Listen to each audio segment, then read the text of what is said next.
Hey, it's Ryan here, and I wanted to show you an example of incremental progress. Every time I'm working on an idea, it has to be put out at some point, but I never call it done because there's always going to be something coming along. So let me show you this example of the Famous Faces book that I created about 5 years ago now, and it was part of the Baby Bow routine, and it was just a tool used for that routine, but it turned out so good. I'm so happy with this book that it's kind of a utility device that could be used in a number of ways. So it's a book like you'd get on any bookstore shelf, and it's the famous faces of the 20th century. So it's all these people you may recognize from movies and music and television and so on and so forth. And we're going to use this book to pick a famous person. So we're just going to go through, and you say stop wherever you like, and that is your person right there. Do you know that person? Okay, I don't want to know who it is. I just need to know the page number. Great. Okay, perfect. So that's it. And then you carry on with your routine. So it's meant to be super quick from the stage without any messing around with cards or spreading. It's soups like that was 15 seconds to get what I need and move on with the routine. So I was really happy with how this turned out. Eventually, I ran out of stock that I made. I don't know how many I made or how many I had printed.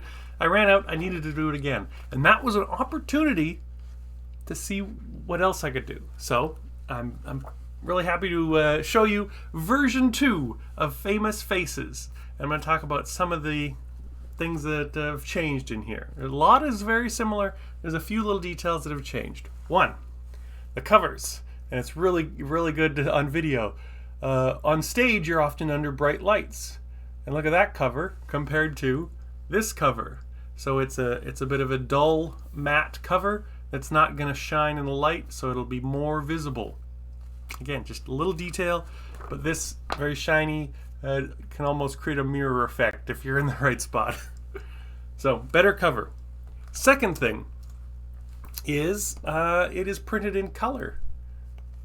I'm still using the same black and white illustrations, but it's brighter, more colorful, and more, I think it just pops a little more because of that.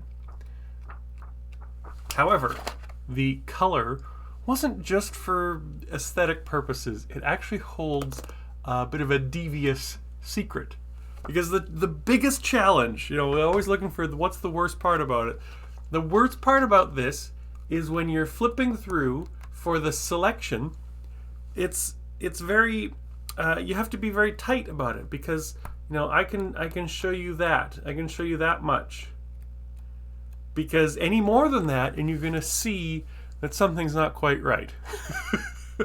So that is how I have to have the page chosen, by flipping through like that. And I thought most of what I do is very big and open, and then that is really tiny. So I went to work on how to fix that. So this is version 2, and it's not a huge difference, but it's enough that I think it helps, and it helps make it much more clear what's going on. So now when you say stop, it looks a little something like this, and it's a little more open, and there's different angles you can do this at, but you can see that the pages are changing, that we're going through, as we saw earlier, all these colored pages. You can see all those colored pages going by. That is a subtle, but I think tremendously important change to this, to be a little more devious about it. So you can see things changing as you go through, which is not something you would get in the original version. It's much more visual. And of course, no matter what they end up on, where they say stop, right there, we have the same result. So just little things, little incremental improvements, and eventually I'll run out of these and I'll print them again, and who knows who knows what might happen at that point. So this is, as I said, it's part of the Baby Bow routine, but it is also, I think, a utility device because any routine on stage that involves a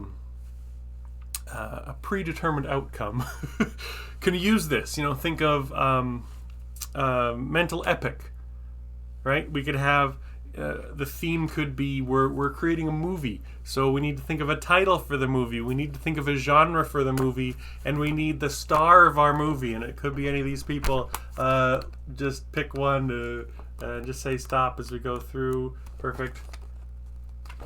That's our star. So there, you've done a mental epic routine like that. So any sort of use for influencing the outcome of a routine, this is a really natural, fast, efficient way to do it.